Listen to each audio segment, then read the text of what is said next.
So lately somebody in my comments, and they know who they are, has been bothering me to discuss XXXtentacion. I'm going to preface this by saying I've done no homework for this video. I'm strictly going off memory. I am not an XXXtentacion fan.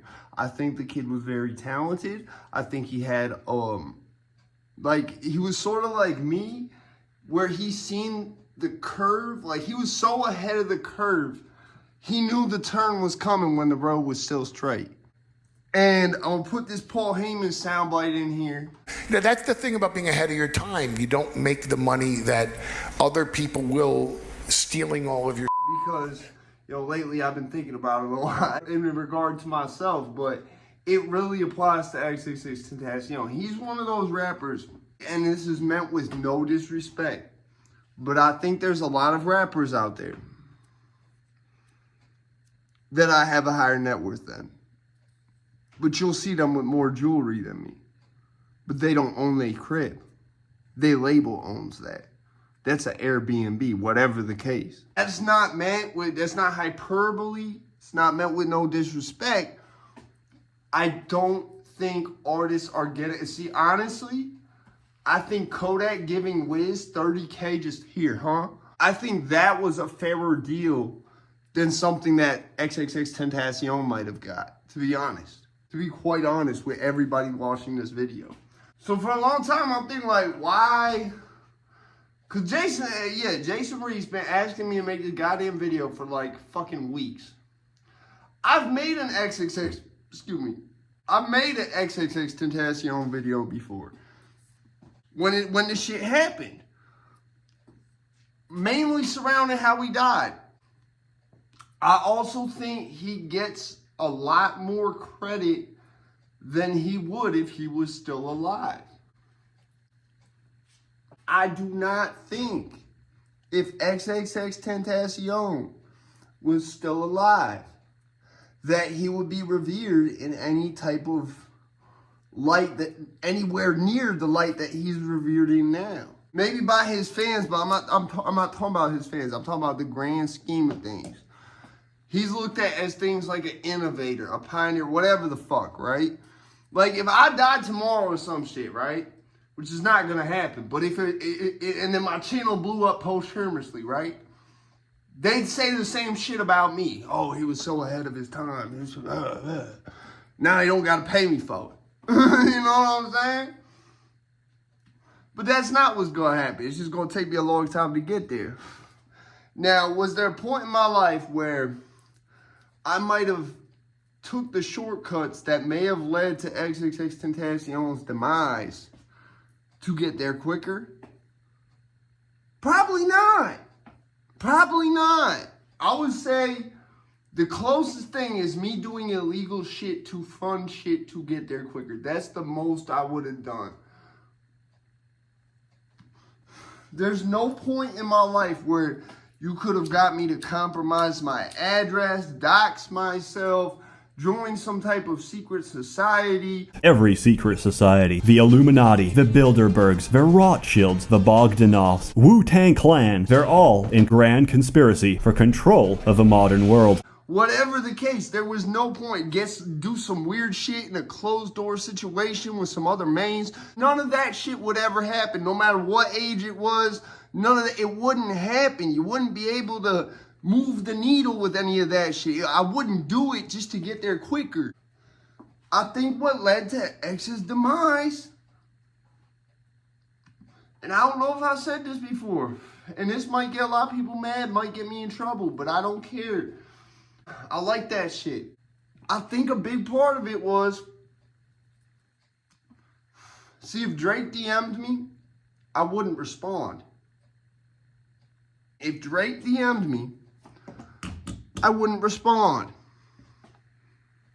There's very few and far between famous rappers, famous individuals where if they DM'd me, I'm going to respond. They can call my phone and I might answer before I answer a DM. It just is because I know it's harder to compromise my location off a phone call for them. without using no third party, i.e. AT&T, to get my location.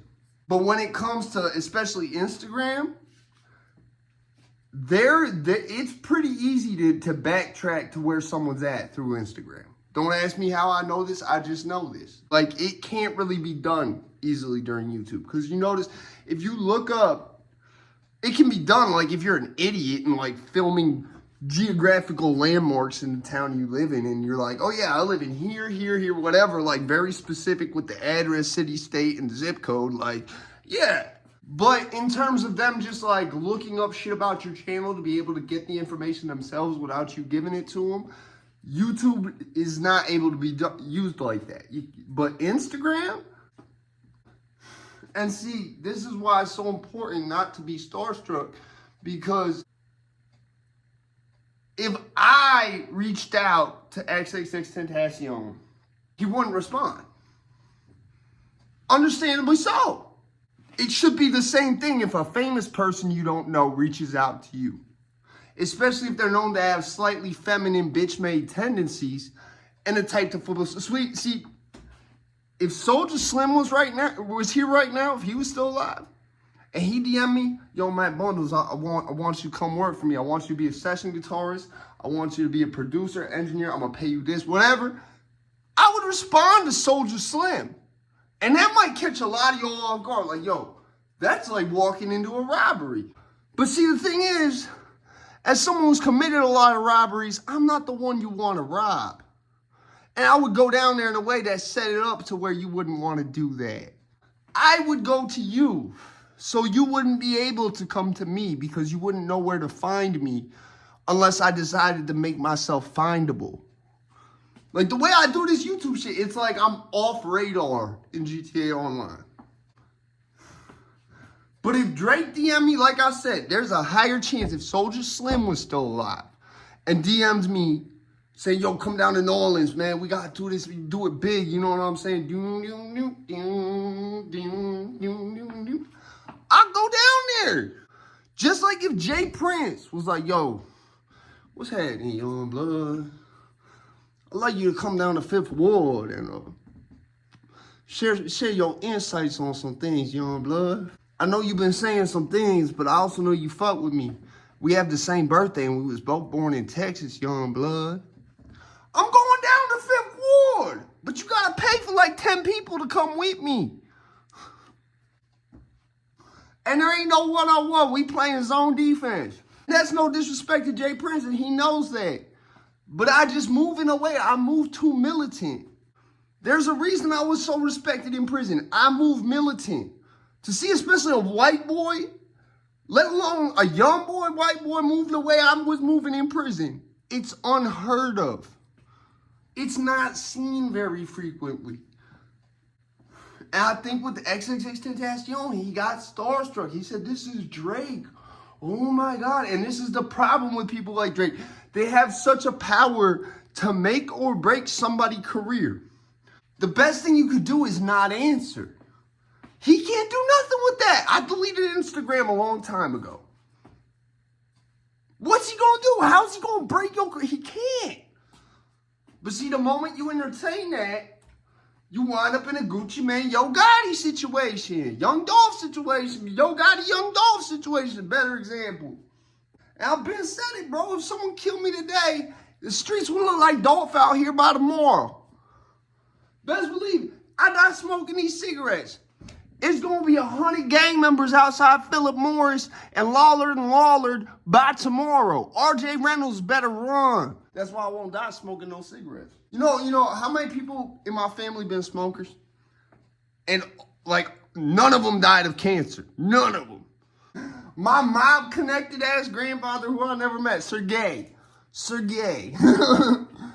Smoked. He smoked. Yo, I remember because my pops got really mad when I found it. I found his old, he had a metal, it was sterling silver cigarette case. And like the length of it, and I'm thinking back in these days, these were unfiltered. He was smoking like Newport 1000s. These weren't hundreds. No, the hundreds looked like shorts in this shit. And he didn't die of cancer. He died in Sing Sing at 60-something years old of liver failure. My mom's mom smoked her whole fucking life. Didn't die of no cancer. My mom's dad smoked his whole fucking life. Smoked all them Japanese people in World War II. Smoked his whole life. Died at like 80-something of like not cancer. My biological mother been smoking since she was like 13. She's 60-something years old, rocking around still. So, back on topic. XXXtentacion and Drake had a Yo Gotti, Young Dolph type situation. That's where things went wrong. See, he could have come out differently without compromising. See, here's the thing about Miami, bro, and I think this is why for so long rappers have been trying to find rappers from Connecticut, because it's a huge market out here, and it is really ghetto out here. Like no one made a fucking documentary about LA and called it heroin town. Okay? It never happened. It never will. People have made a fucking documentary about the town of Willimantic, where apathy is strong, and called it literally heroin town. And it was a Netflix top 10. Top 10. I think this whole situation was caused by Drake, and I've said this before 1,000 fucking times.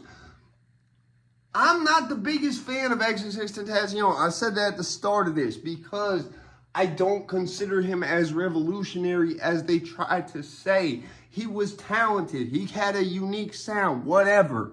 But he was not the main that they try to portray. It's the same thing with Kendrick. But with XXXtentacion, I give it a bit more of a pass, and I understand it because he's dead. Dead rappers get better promotion. I understand this. And I think what Drake did, see, like, if you look at what the people who killed him for, what did they really kill him over? What did they get out of that? Fucking nothing. Fucking nothing. I forget if it was $1,100 or $11,000 or something. Between 4 people, bro, that's nothing. Between 4 people, you can barely buy a couple zips of cane for each of y'all to launder money with. And that's not even laundering it. That's just funding. And then you gotta launder that. Don't ask me how I know about that shit either. You're talking to somebody who used to be that guy.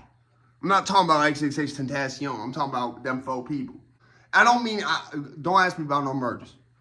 But in a similar scheme, it was me and other people getting other people's shit back, who these people owed money to. And the cut is divided the same way. What did they really get for doing that, bro? Because $11,000, let me tell you, I wouldn't have done nothing for $11,000 between 2 or 3 people. No. Maybe if it's like $7,000 each and it's just 2 of us, I might move for $14,000 total. Might. But you're going to have to fund shit for that. You're going to have to make up for that other $4,000 I'm not getting, either by equipping me, giving me product, whatever the case is. Damn, don't break nothing. I'd be knocking shit over, bro. I feel like Sam Hyde in it. Be too animated sometimes. But no, so in short, it's like they did this basically for free, in my eyes. That's how I look at it. And really, Drake's name, bro, Drake is part of this system that's falling. See, I'm not part of this system that's falling, right? When people talk about the system is falling, while they're barricaded suspects on TikTok claiming to be the Anunnaki, they're referring to people like Hillary Clinton, okay? That's what's part of this system, okay? They're not talking about me. They're not even talking about Sam Hyde, okay? It has nothing to do with levels of influence. It has to do with people put in position by certain people and their alignments and what they were put here for by certain entities. Not every icon is part of this system that's falling, okay? But certain icons are. Drake, definitely part of this system that's falling. Kendrick Lamar, maybe or maybe not. Kodak Black, not part of this system that's falling. I think X would still be here. I don't even like calling him X, but I feel like XXXtentacion would still be here if he had just been a little more patient, not exposed himself. Like, okay, if that, any time where something goes bad with me and someone on the internet, you don't hear about it. You don't hear about it. If you do, it's in a very veiled way. And I'm very particular about the words I use to say what happened and with who. And usually I don't address their channel directly because I don't want to hurt their business. I might do so way after the fact sometimes, rarely. But it's because it's very quick to fuck your life up. Just like I don't think if they had just had the falling out and then X said nothing about Drake's mom or none of that shit, that none of this would have happened. And that's why I don't have a Twitter.